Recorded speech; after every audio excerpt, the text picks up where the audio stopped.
على الباطل فيدمغه فإذا هو زاهق ولكم الويل مما تصفون. السلام عليكم ورحمة الله وبركاته. إن الحمد لله نحمده ونستعينه ونستغفره ونعوذ بالله من شرور أنفسنا ومن سيئات أعمالنا. من يهده الله فلا مضل له ومن يضلل فلا هادي له. وأشهد أن لا إله إلا الله وحده لا شريك له وأشهد أن محمدا عبده ورسوله. يا أيها الذين آمنوا اتقوا الله حق تقاته ولا تموتن إلا وأنتم مسلمون. يا أيها الناس اتقوا ربكم الذي خلقكم من نفس واحدة وخلق منها زوجها وبث منهما رجالا كثيرا ونساء واتقوا الله الذي تساءلون به والأرحام إن الله كان عليكم رقيبا. يا أيها الذين آمنوا اتقوا الله وقولوا قولا سديدا يصلح لكم أعمالكم ويغفر لكم ذنوبكم ومن يطع الله ورسوله فقد فاز فوزا عظيما.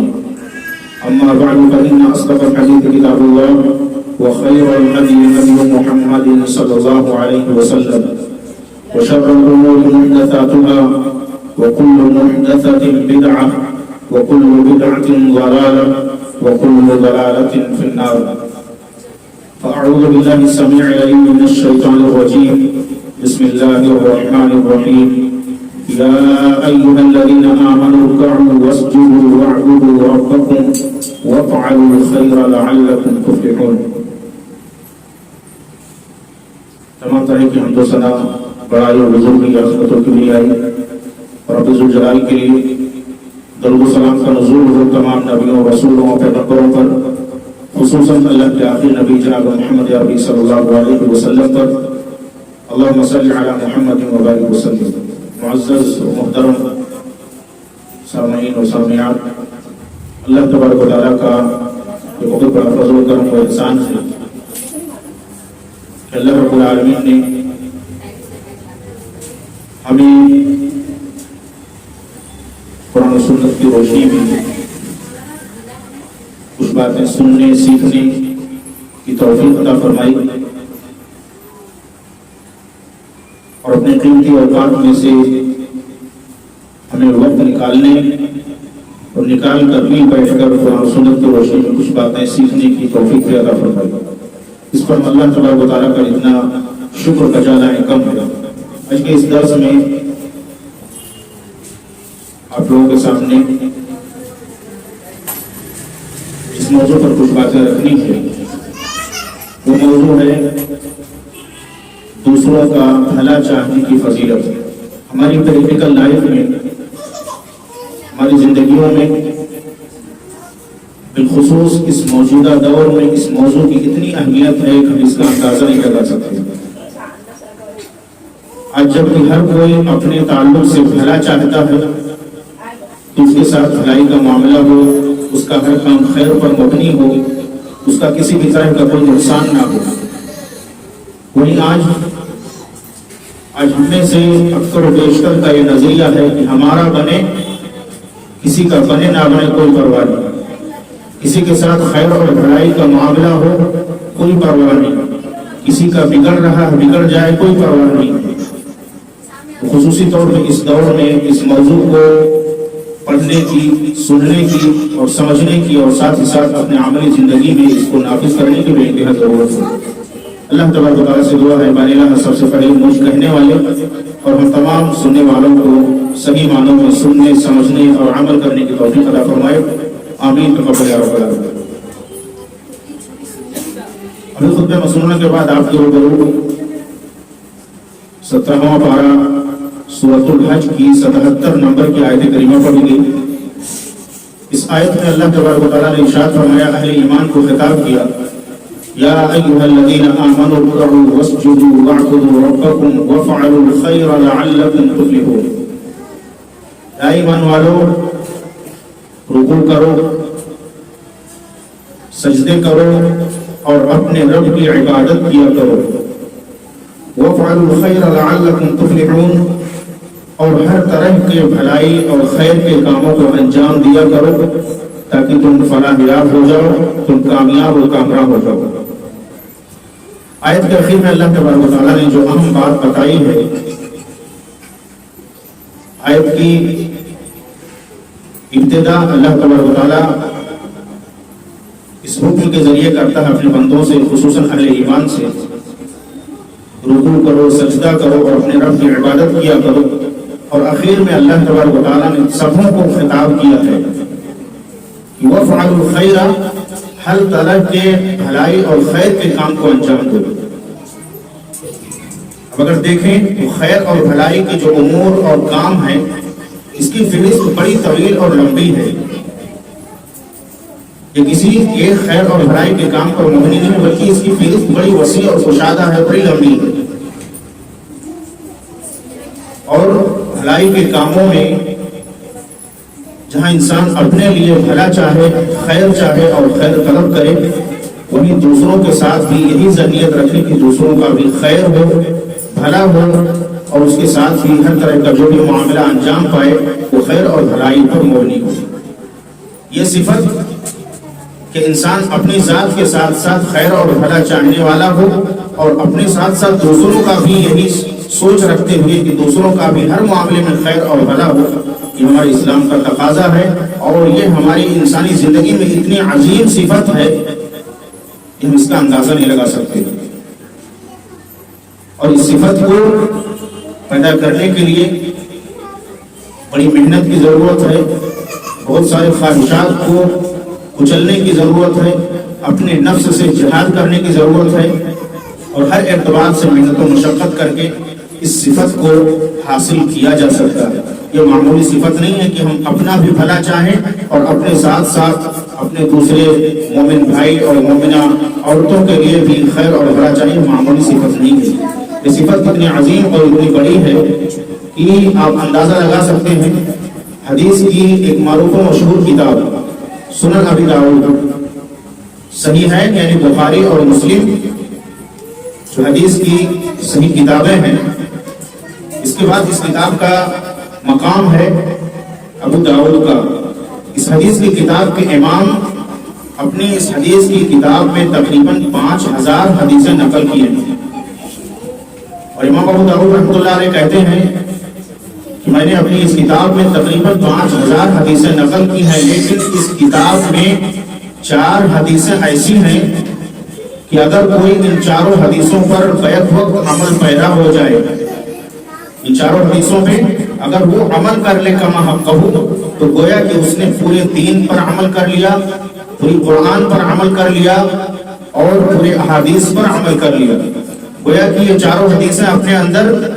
اسلام کا پورا خلاصہ، دین کا پورا نچوڑ رکھتی ہیں۔ وہ 4 حدیثیں کیا ہیں؟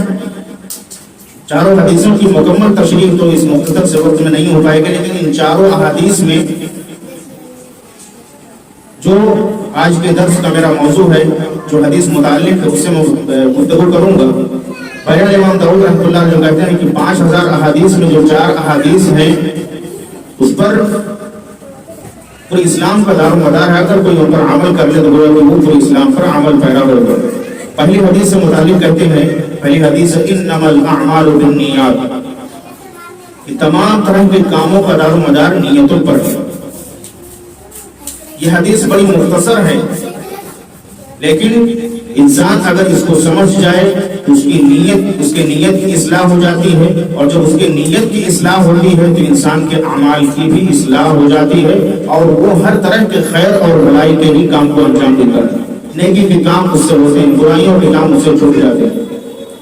تو یہ پہلی حدیث ہے انما الاعمال بالنیات، تمام کاموں کا دار و مدار نیتوں پر ہوتا ہے۔ در حقیقت یہ حدیث اصلاح قلب پر گفتگو کرتی ہے، ہمارے دلوں سے تعلق رکھنے والے جو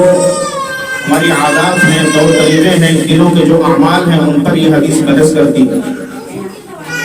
دوسری حدیث جس کے بارے میں امام داؤد رحمۃ اللہ علیہ کہتے ہیں کہ 4 حدیثیں بڑی اہم ہیں انسانی زندگی میں، جو ان پر عمل کر لے وہ کہ پورے اسلام پر عمل پیرا ہو گیا۔ دوسری حدیث یہ ہے الحلال بین والحرام بین وبینہما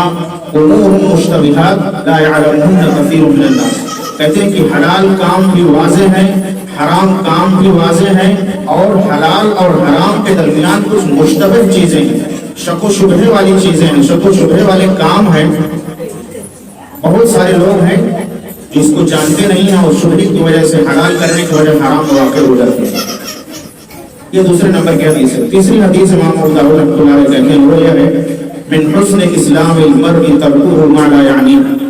کہ انسان کے اسلام کے اچھے ہونے کی علامت اور نشانی یہ ہے کہ انسان اپنی زندگی سے ان تمام لا یعنی اور بیکار کاموں کو نکال دے جو اسے کسی بھی طرح کا فائدہ نہ پہنچاتے، لغو ہوں، بیکار ہوں، لا یعنی ہوں، اس کو اس سے کچھ فائدہ حاصل نہ ہوتا ہو. اور چوتھی حدیث لا یؤمن احدکم حتی یحب لاخیہ ما یحب لنفسہ، کہتے ہیں کہ آپ صلی اللہ علیہ وسلم نے ارشاد فرمایا کہ تم میں سے کوئی شخص کامل مومن، مکمل مومن اس وقت تک نہیں ہو سکتا ہے جب تک کہ وہ جو چیز اپنے لیے پسند کرتا ہے وہی اپنے بھائی کے لیے بھی پسند نہ کرے. یعنی اپنی پسند کو اپنے دوسرے بھائی کی پسند نہ بنا لے، اپنی ناپسند کو اپنے دوسرے مومن بھائی کی ناپسند نہ بنا لے، تب تک وہ انسان کامل اور مکمل مومن نہیں ہو سکتا. امام ابو داؤد رحمۃ اللہ علیہ نے ان میں سے ہر حدیث کو ربع اسلام قرار دیا ہے، یعنی ان میں سے ایک ایک حدیث گویا کہ اسلام کا چوتھائی ایک حصہ ہے. اور آج کے اس درس میں جو میرا موضوع ہے دوسروں کا بھلا چاہنے کی فضیلت، یہ چوتھی حدیث سے تعلق رکھتے ہیں کہ انسان جو اپنے لیے پسند کرتا ہے وہی دوسروں کے لیے بھی پسند کرے، اپنے لیے بھلا چاہتا ہے تو دوسروں کا بھی بھلا چاہے، اپنے لیے خیر چاہتا ہے تو دوسروں کے لیے بھی خیر چاہے اور انہیں خیر پہنچائے. محترم سامعین، یہ صفت بڑی عظیم ہے اور یہ سبزی یہاں پیدا نہیں ہوتی ہے کہ انسان اپنی پسند کو دوسروں کی پسند بنا لے، اپنی ناپسند کو دوسروں کی ناپسند بنا لے. اپنے لیے انسان بھلا چاہے تو دوسروں کے لیے بھی بھلا چاہے، اپنے لیے بھلا نہیں چاہتا ہے تو دوسروں کے لیے بھی وہ بھلا نہ چاہے. یہ بڑی عظیم صفت ہے. انسان کا مسئلہ یہ ہے کہ ہر انسان کے اندر اللہ تبارک و تعالیٰ نے حسد کا جذبہ رکھا ہے. ہر انسان کے اندر اللہ نے حسد کا جذبہ رکھا ہے. یہ اور بات ہے کہ کوئی اپنی بدبختی اور اپنی بدعمالی کی وجہ سے اپنے حسد کو ظاہر کر دیتا ہے، اور اللہ کے بہت سارے نیک بندے ہیں جو اپنی نیکیوں کی بنیاد پر، اپنے اعمال صالحہ کے کرتے رہنے کی بنیاد پر اپنے اس حسد کے جذبے کو ظاہر نہیں ہونے دیتے. حسد کا جذبہ ہر انسان کے اندر موجود ہے، اور اسی بنیاد پر آپ دیکھیں جب بھلائی اور بھلے کی بات آتی ہے تو جب انسان دوسروں کے لیے بھلائی کی بات آتی ہے تو انسان اپنے اس سوچ کے پیمانے کو بدل دیتا ہے. اپنا اگر بھلا ہو رہا ہے تو انسان ہر اعتبار سے اپنے آپ کو اچھا ثابت کرے گا، اپنے لیے دعائیں کرے گا، اپنے لیے دوسروں سے دعائیں کرنے کا گزارش کرے گا. لیکن جب دوسروں کے ساتھ خیر اور بھلائی کی بات آتی ہے کہ دوسروں کا بھی بھلا چاہا جائے، دوسروں کے ساتھ بھی بھلائی کیا جائے، تو اپنے اس سوچ کے پیمانے کو انسان بدل دیتا ہے. مثال کے طور پہ ہم اپنی پریکٹیکل لائف میں دیکھ سکتے ہیں کہ انسان کس طرح سے اس چیز کو لے کر کے اپنی سوچ کو بدل لیتا ہے. جب اس کے ساتھ بھلائی کی بات کی جائے تو بہت خوش ہوتا ہے، لیکن جب اس کے سامنے کسی کا بھلا ہونے لگے تو وہ کس قدر اپنے اندر جلنے اور بھولنے لگتا ہے، اور دیکھتے ہی دیکھتے اپنے آپ میں دبلا اور پتلا ہونے لگتا ہے.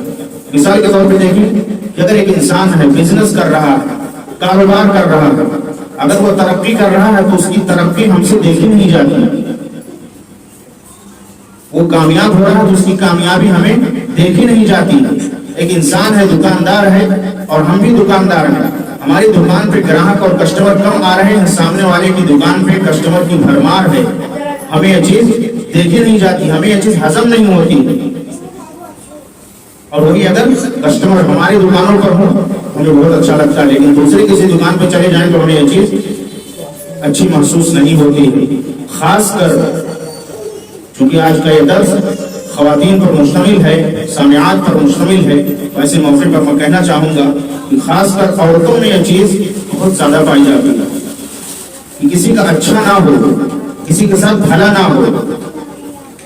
مثال کے طور پہ اگر کسی عورت کو اچھی بہو مل گئی وہاں وہ بہت خوش ہے، لیکن کسی دوسرے کے یہاں اچھی بہو آ گئی،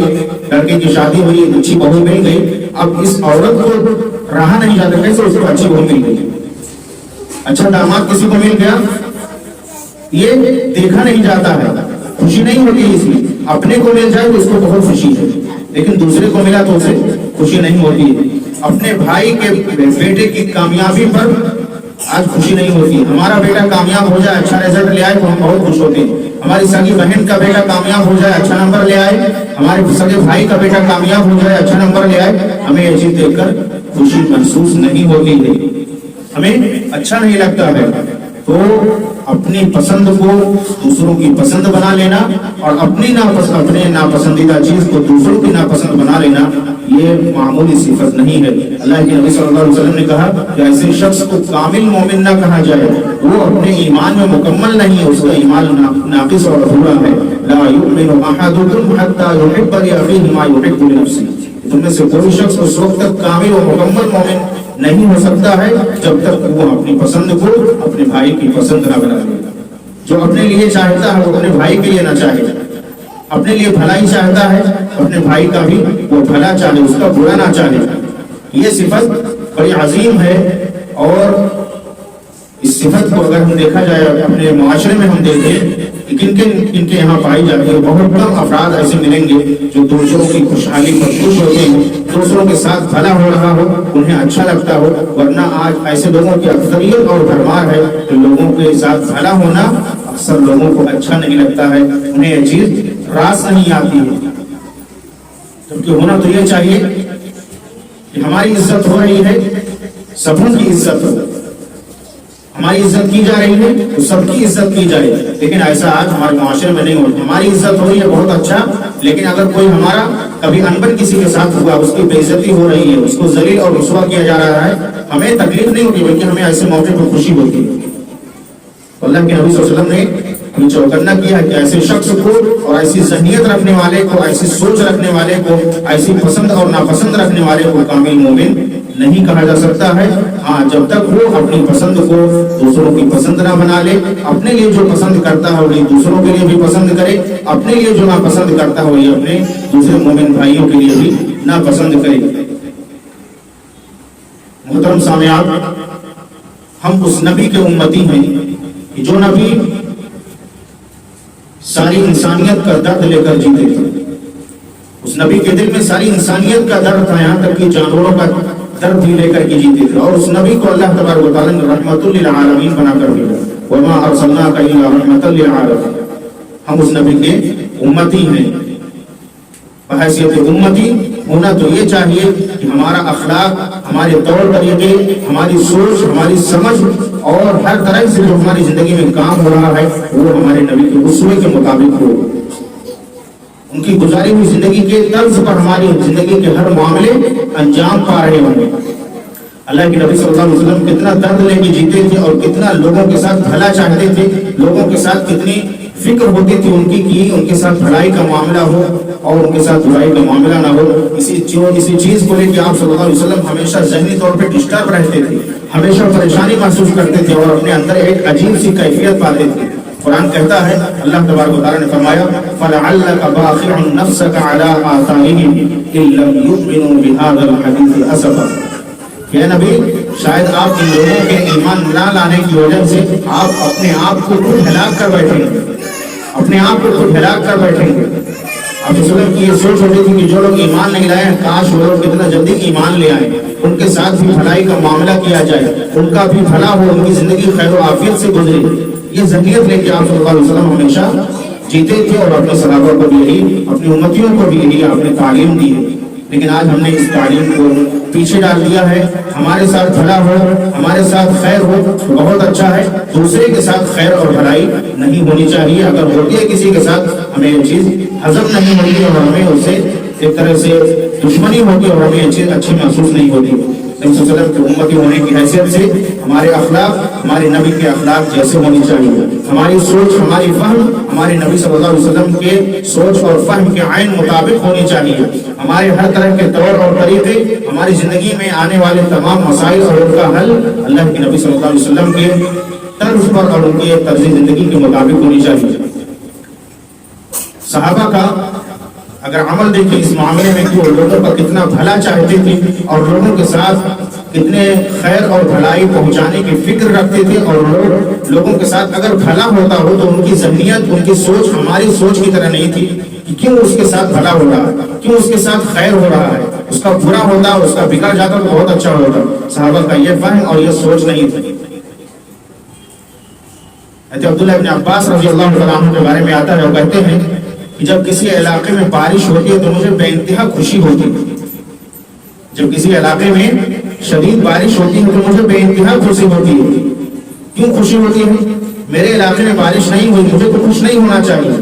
کسی اور علاقے میں بہت بارش ہوئی، اس کو دیکھ کر مجھے بہت خوشی ہوتی ہے، اس بنیاد پر کہ بھلے میرے علاقے میں بارش نہیں ہوئی لیکن اللہ کھلا رہا ہے، پلا رہا ہے، چلا رہا ہے، سلا رہا ہے، اپنی نعمتوں ہمیں اوپر بارش کر رہا ہے، سب کچھ دیا ہوا ہے۔ بارش نہیں ہوئی تو خیر کوئی بات نہیں، لیکن جہاں بارش ہوئی ہے ان کے حق میں وہ دعائیں کرتے تھے اور ان کے تعلق سے بھلا سوچتے تھے کہ بھلے ہمارے یہاں بارش نہیں ہوئی، وہاں پہ علاقے میں بارش ہوئی ہے،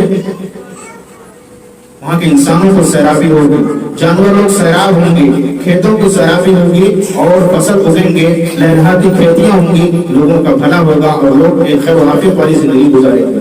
یہ ذہن رکھتے تھے صحابہ۔ ایسے ہی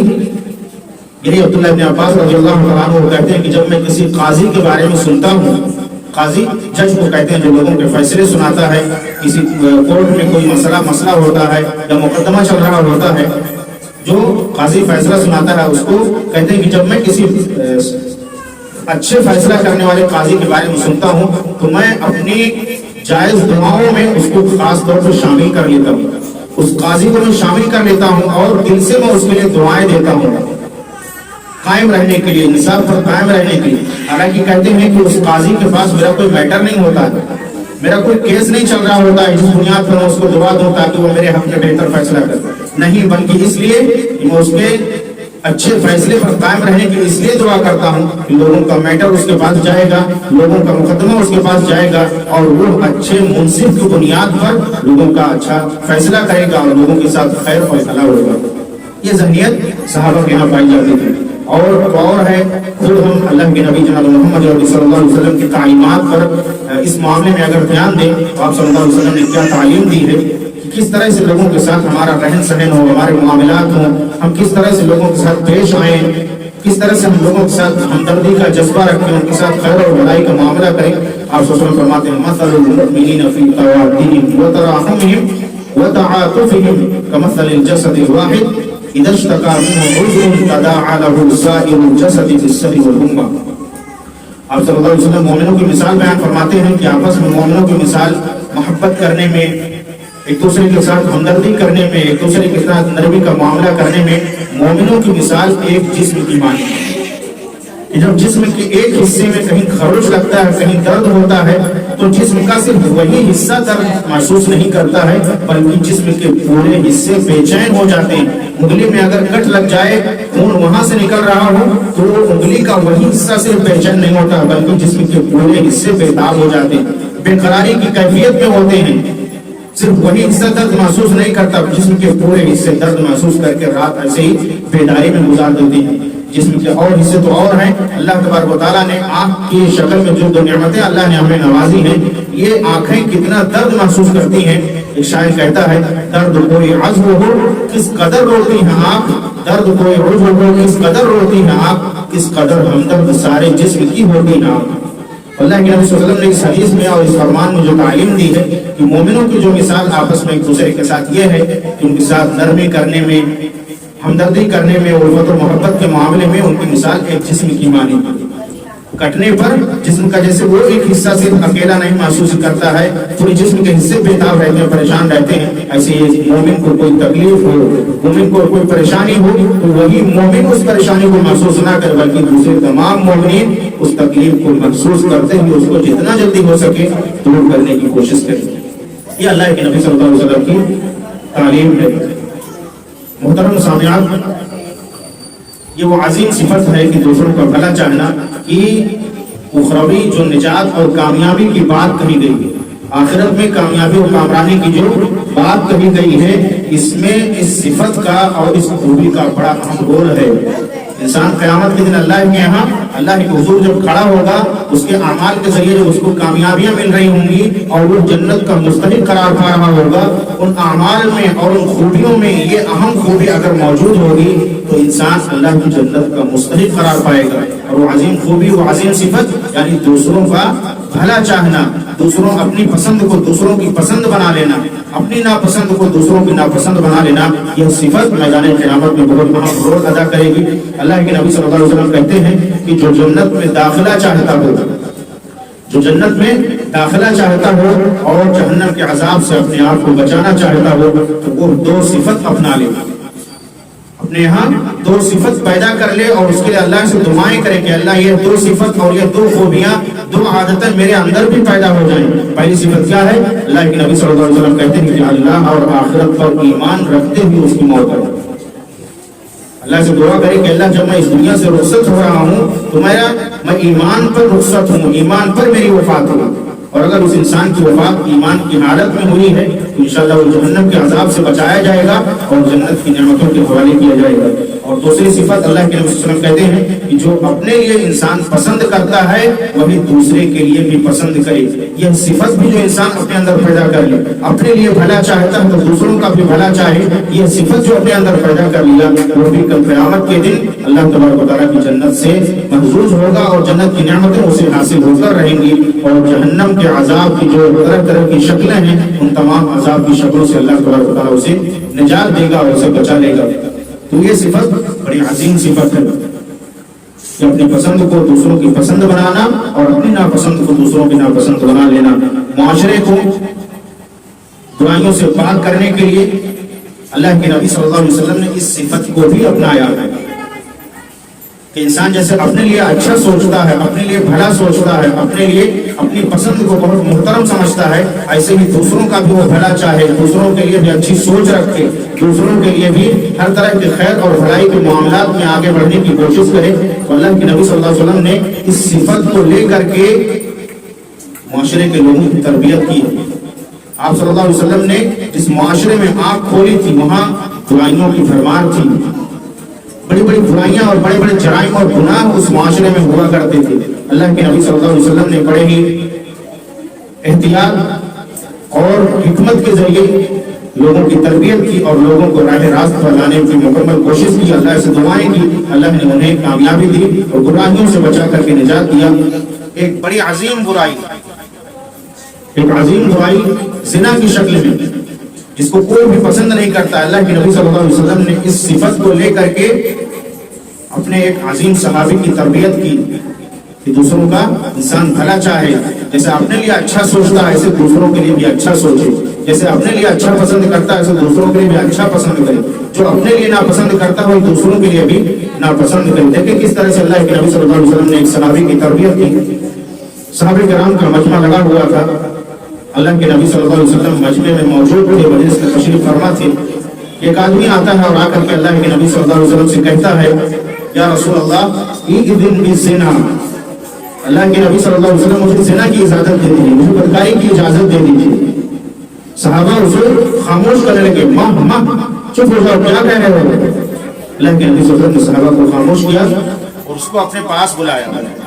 اپنے پاس بلا کر کے آپ صلی اللہ علیہ وسلم نے کس نرالے انداز میں اس کی تربیت کی کہ جہاں ابھی وہ زنا کی اجازت مانگنے آیا تھا، وہ جب وہاں سے رخصت ہو رہا تو اس کے دل میں زنا کی نفرت پیدا ہو گئی۔ اللہ کے نبی صلی اللہ علیہ وسلم نے اسے بلایا اور بلا کر کے اس سے کچھ سوالات کیے کہ تم زنا کی اجازت مانگ رہے ہو، اتحبہ لامک، کیا تم اس بات کو پسند کرو گے کہ زنا تمہاری ماں کے ساتھ کیا جائے، بدکاری کا کام تمہاری والدہ کے ساتھ ہو؟ اللہ کے رسول صلی اللہ علیہ وسلم سے کہتا ہے اللہ کے نبی میں کبھی بھی اس بات کو پسند نہیں کروں گا، میں کبھی بھی اس چیز کو نہیں چاہوں گا میری والدہ کے ساتھ اس طرح کا معاملہ کیا جائے اور ایسی برائی ہو۔ اللہ کے نبی صلی اللہ علیہ وسلم اس کو نصیحت کرتے ہیں کہ تم جس کے ساتھ یہ ارادہ کرتے ہو وہ بھی کسی کی ماں ہوگی اور وہ بھی اس بات کو پسند نہیں کرے گا کہ اس کی والدہ کے ساتھ برائی کا کام کیا جائے۔ پھر اللہ کے نبی صلی اللہ علیہ وسلم نے نصیحت کی اور تربیت کی ان کی کہ کیا تم اس کام کو اپنی بیٹے کے لیے پسند کرتے ہو؟ وہ آدمی چونک کر کے کہتا اللہ کے نبی صلی اللہ علیہ وسلم میں کبھی بھی اس کام کو اپنی بیٹی کے لیے پسند نہیں کروں گا۔ آپ صلی اللہ علیہ وسلم کہتے ہیں کہ جس طرح سے تم اس بات کو اپنے لیے اپنی بیٹی کے لیے پسند نہیں کرتے ہو، وہ بھی کسی کی بیٹی ہوگی جس کے ساتھ تم حرکت کرنے والے ہو۔ اللہ کے نبی صلی اللہ علیہ وسلم پھر سوال کرتے ہیں اتحبہ لاختک، کیا تم اس کام کو بہن کے لیے اس کام کو پسند کرتے ہو؟ کہتا ہے اللہ کے نبی کبھی بھی نہیں میں اس کو پسند کروں گا اپنی بہن کے لیے۔ آپ صلی اللہ علیہ وسلم نصیحت کرتے ہیں کہ جس کے ساتھ تم یہ معاملہ کرنے والے ہو، یہ کام کرنے کا ارادہ کرتے ہو، وہ بھی کسی کی بہن ہوگی۔ آپ صلی اللہ علیہ وسلم مزید نصیحت کرتے ہوئے سوال کرتے ہیں کیا تم اس کام کو اپنی چچی کے لیے پسند کرتے ہو؟ کہتا ہے اللہ کے نبی میں کبھی بھی اس کام کو پسند نہیں کروں گا۔ آپ صلی اللہ علیہ وسلم کہتے ہیں کہ وہ بھی کسی کی چچی ہوگی، کسی کی خالہ ہوگی۔ تو اس طرح سے اللہ کے نبی صلی اللہ علیہ وسلم نے اس کے ذہن کو جو زنا کی اجازت لینے کے لیے آیا ہوا تھا، آپ صلی اللہ علیہ وسلم نے کتنے بہترین انداز میں اس کی تربیت کی اور سوالات کے ذریعے اس کے ذہن کو بدل ڈالا، اور آخر میں آپ صلی اللہ علیہ وسلم نے اس کے حق میں اللہ تبارک و تعالیٰ سے دعا مانگی اور اللہ سے کہا اللہم اغفر ذنبہ، اللہ تبارک و تعالیٰ اس بندے کے تمام گناہوں کو معاف فرما، قلبہ، اور اللہ تبارک و تعالیٰ اس انسان کے دل کو پاک و صاف کر دے، اس انسان کے دل کو پاک و صاف کر دے، وحسن فرجہ، سامعات لیکن یاد رہے یہ بڑی عظیم صفت ہے۔ لوگوں کا بھلا چاہنا اور لوگوں کا خیر چاہنا، اپنی پسند کو دوسروں کی پسند بنا لینا، اپنی ناپسند کو دوسروں کی ناپسند بنا لینا، یہ بڑی عظیم صفت ہے اور یہ بڑی مشکل سے حاصل ہوگا۔ ہر کوئی اس کو حاصل نہیں کر سکتا ہے، ہر کسی کے ہاں یہ صفت پیدا نہیں ہو سکتی۔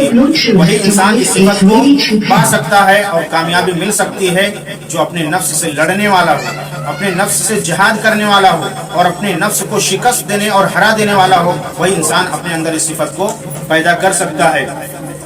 ایک شاعر نے کہا نفس کے جہاد کرنے والے سے متعلق کہ نہند و ازدہا و شیر و نر مارا تو کیا مارا، بڑے موزی کو مارا نفس امارہ کو گر مارا۔ انسان کی جو نفس ہے، انسان اس کی اصلاح بھی کرے، اس کی خبرگیری بھی کرے اور ہر اعتبار سے اپنے نفس کی اصلاح کرنے والا بن جائے۔ ایسی صورت میں انسان اس عظیم صفت کو انشاءاللہ اپنے اندر پائے گا اور اللہ تبارک و تعالیٰ اس صفت کو اس کے یہاں ضرور پیدا کر دے گا۔ اس صفت کو اپنے یہاں پیدا کرنے کے لیے اور قائم رکھنے کے لیے اللہ تبارک و تعالیٰ سے خصوصی طور پہ دعائیں کرتے رہنے کی بھی ضرورت ہے، اور اللہ تبارک و تعالیٰ سے اس بات کی توفیق بھی مانگنے کی ضرورت ہے کہ بار الہ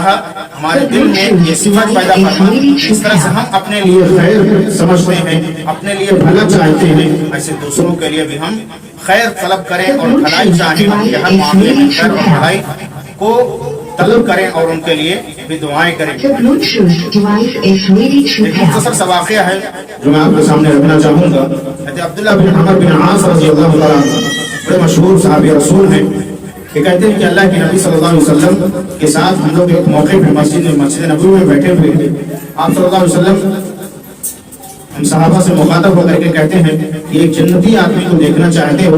ہاں اللہ کے نبی ہم ضرور دیکھنا چاہیں گے، وہ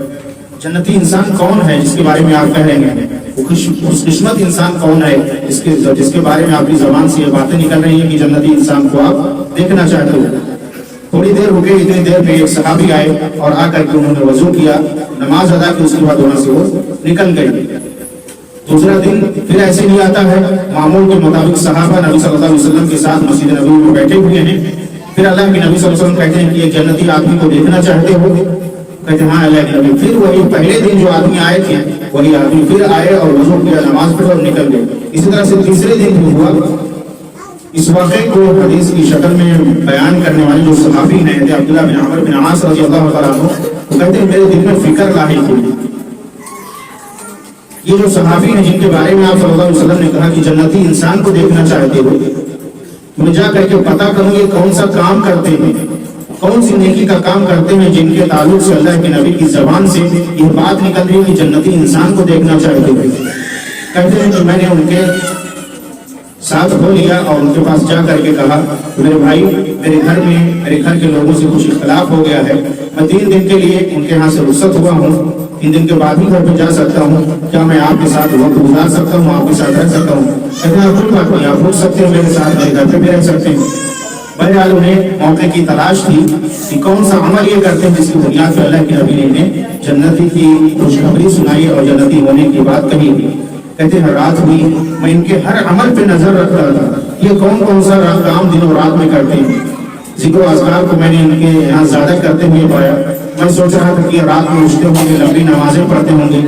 میں سوتا کم تھا، جاگتا زیادہ تھا تاکہ ان کے عمل کو دیکھ سکوں۔ بہرحال رات میں بھی یہ نہیں اٹھے، کوئی ایسا عمل نہیں کیا۔ کہتے کہ 3 دن ایسے گزر گیا، مجھے کوئی ان کا کوئی ایسا عمل نظر نہیں آیا کہ جو اللہ کے نبی صلی اللہ علیہ وسلم کی زبان سے نکلی ہوئی بات پر فٹ بیٹھتا ہو اور آپ نے انہیں کے تعلق سے جنتی ہونے کی بات کہی۔ کہتے ہیں مجھ سے رہا نہیں گیا، جب 3 دن گزر گیا تو میں نے سوچا کہ اب جا کے ڈائریکٹ ان کے یہاں آنے کی بات بتاتا ہوں کہ میں کیوں آپ کے پاس آیا۔ کہتے ہیں کہ جو میں نے پہلے دن آ کر کے آپ سے اپنے گھر والوں سے اختلاف کی بات کہی تھی، ایسا کچھ نہیں ہے۔ آپ مسجد میں آئے اور اللہ کے نبی صلی اللہ علیہ وسلم نے آپ کے آنے سے پہلے ہم لوگوں سے کہا کہ جنتی انسان کو دیکھنا چاہتے ہیں۔ ہم لوگوں نے کہا ہاں۔ آپ مسجد میں آئے اور 3 دن لگاتار آئے اور آپ ہی کی طرف اللہ کے نبی صلی اللہ علیہ وسلم نے اشارہ کیا کہ وہ جنتی انسان ہے۔ میں یہ پتہ کرنے کے لیے آپ کے پاس آیا تھا کہ وہ کون سا عمل آپ کرتے ہیں جس کی بنیاد پر اللہ کے نبی نے آپ کو جنتی ہونے کی بات کہی۔ کہتے ہیں کہ میں تو کوئی ایسا بڑا عمل نہیں کرتا ہوں، لیکن لا احمل قلبی غلا لأحد من المسلمین، میں اپنے دل میں کسی بھی مسلمان کے تعلق سے کینہ کپٹ نہیں رکھتا ہوں، اپنا دل آئینے کی طرح صاف رکھتا ہوں، اپنے دل کو آئینے کی طرح صاف رکھتا ہوں۔ کہتے ہیں کہ بس کرو، تمہارا یہی وہ عمل ہے جو تمہیں جنتی بنا رہا ہے اور جس کے مطابق اللہ کے نبی صلی اللہ علیہ وسلم نے تمہارے حق میں جنتی ہونے کی بشارت سنائی ہے۔ یہ جو عظیم صفت ہے، لوگوں کا بھلا چاہنا، اپنی پسند کو دوسروں کی پسند بنا لینا، اپنی ناپسند کو دوسروں کی ناپسند بنا لینا، جب تک انسان کا دل صاف ستھرا نہیں ہوگا،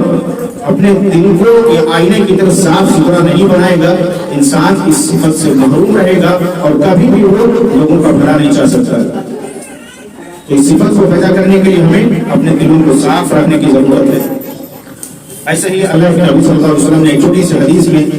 اپنے دلوں کے تعلق سے کس طرح سے ہمیں نصیحت کی ہے کہ ہمارا دل کیسا ہونا چاہیے۔ آپ نے فرمایا المؤمن مرآۃ اخیہ المؤمن، کہ ایک مومن جو ہے وہ اپنے دوسرے مومن بھائی کے لیے آئینے اور شیشے کی مانند۔ آپ اس چھوٹی سی حدیث پہ غور کر سکتے ہیں کہ کس طرح سے اللہ کے نبی صلی اللہ علیہ وسلم نے اس چھوٹے سے فرمان میں ہماری سوچ کی، ہماری سمجھ کی اور ہمارے دل کی تربیت کس انداز میں کرنی چاہیے۔ کہا ایک مومن اپنے دوسرے مومن بھائی کے لیے آئینے اور شیشے کی مانند ہے۔ جس طرح سے ایک آئینے کے سامنے ایک انسان جاتا ہے، وہ آئینہ خاموشی سے اس اپنے سامنے آئے ہوئے انسان کے چہرے کی کمی اور خرابی کو بالکل واضح کر دیتا ہے، اور جب وہ انسان اس آئینے کے سامنے سے ہٹتا ہے، دوسرا انسان جب اس کے سامنے آتا ہے تو اس پہلے انسان کی وہ آئینہ کچھ کمی نہیں بتاتا کہ ابھی جو پہلا انسان میرے سامنے اپنی شکل دیکھ کر کے گیا ہے اس کے چہرے میں یہ کمی تھی، یہ خرابی تھی، وہ کچھ بھی بیان نہیں کرتا تھا۔ ایسے ہی مومن کو بھی رہنے کی ضرورت ہے۔ اگر اپنے یہاں اس عظیم صفت کو پیدا کرنی ہے اور اپنے آپ کو اس صفت سے لیس کرنا ہے تو اپنے آپ کو، اپنے دل کو بالکل صاف ستھرا رکھنے کی ضرورت ہے اور آئینے کی مانند اپنے آپ کو بنانے کی ضرورت ہے۔ اور نبی صلی اللہ علیہ وسلم کے اس فرمان کو ہمیشہ ذہن میں رکھنے کی ضرورت ہے کہ ایک مومن اپنے دوسرے مومن بھائی کے لیے آئینے کی مانند۔ آج ہوتا تو یہ ہے کہ جب تک ہمارا بھائی، ہماری بہن، ہماری پڑوسن ہمارے سامنے بیٹھے ہوئے ہم اس کی خوب تعریفیں کرتے ہیں، جیسے ہی وہ اٹھ کر گیا، وہ اٹھ کر کے گئی، کسی دوسرے سے موقع ملا بات کرنے کا، غیبت اور برائی اس کی چالو ہو جاتی ہے۔ آج غیبت کو غیبت سمجھا نہیں جا رہا کہ غیبت یہ بھی ہے۔ آج لوگوں نے اس کو بہت ہلکا کر لیا ہے، چھوٹا ہو یا بڑا، امیر ہو یا غریب، مرد ہو یا عورت،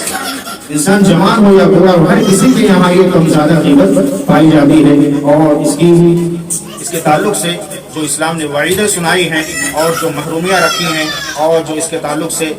وعیدیں آئی ہیں، انسان اس پر نظر نہیں رکھتا، اس پر غور نہیں رکھتا ہے، اس کی وجہ سے بہت بڑے بڑے گناہ کا بھی وہ ارتکاب کر بیٹھتا ہے اور اس کا دل صاف ستھرا نہیں ہو پاتا ہے، اور اس صاف ستھرا دل نہ ہونے کی بنیاد پر اس عظیم صفت سے وہ محروم ہو جاتا ہے۔ بہرحال یہ جو موضوع ہے دوسروں کا بھلا چاہتے رہنے کی فضیلت، بڑا عظیم موضوع ہے۔ ہر انسان کو اس موجودہ دور میں اس کو پڑھنے کی ضرورت ہے اور پڑھ کر کے اس کو اپنے عملی زندگی میں نافذ کرنے کی ضرورت ہے۔ آخر میں ہم اللہ تبارک و تعالیٰ سے دعا کریں گے کہ اے بار الہ، جو عظیم صفت ہے کہ لوگوں کا بھلا چاہنا، اپنی پسند کو دوسروں کی پسند بنا لینا، اپنی ناپسند کو دوسروں کی ناپسند بنا لینا، یہ بڑی عظیم صفات ہیں۔ اللہ تبارک و تعالیٰ ان صفات کو ہمارے اندر بھی پیدا فرما۔ اے بار الہ یہ جو خوبیاں ہیں ہمارے اندر بھی ان کو دور دور کر بھر دے، تاکہ ہم صرف اپنا بھلا نہ چاہیں، صرف اپنی پسند کو اپنانا نہ چاہیں، بلکہ دوسروں کا بھی بھلا چاہیں اور دوسروں کی پسند کو بھی اپنی پسند بنا لیں، دوسروں کی ناپسند کو اپنی ناپسند بنا لیں اور ہر طرح سے لوگوں کو خیر اور بھلائی پہنچانے والا بنے۔ آخر میں اللہ تبارک و تعالیٰ سے دعا ہے بار الہ جو باتیں ہم نے سنی ہیں سب سے پہلے مجھے ان باتوں پر عمل کرنے والا بنا، اور بعد آپ تمام نے یہ باتیں سماعت فرمائی ہیں، اللہ تبارک و تعالیٰ آپ تمام کو بھی ان باتوں پر عمل پیرا ہونے کی توفیق عطا فرمائے۔ آمین تقبل یا رب العالمین وآخر دعوانا الحمد لله رب العالمين۔ أقول قولي هذا واستغفر الله لي ولكم ولسائر المسلمين من كل ذنب فاستغفروه إنه هو الغفور الرحيم۔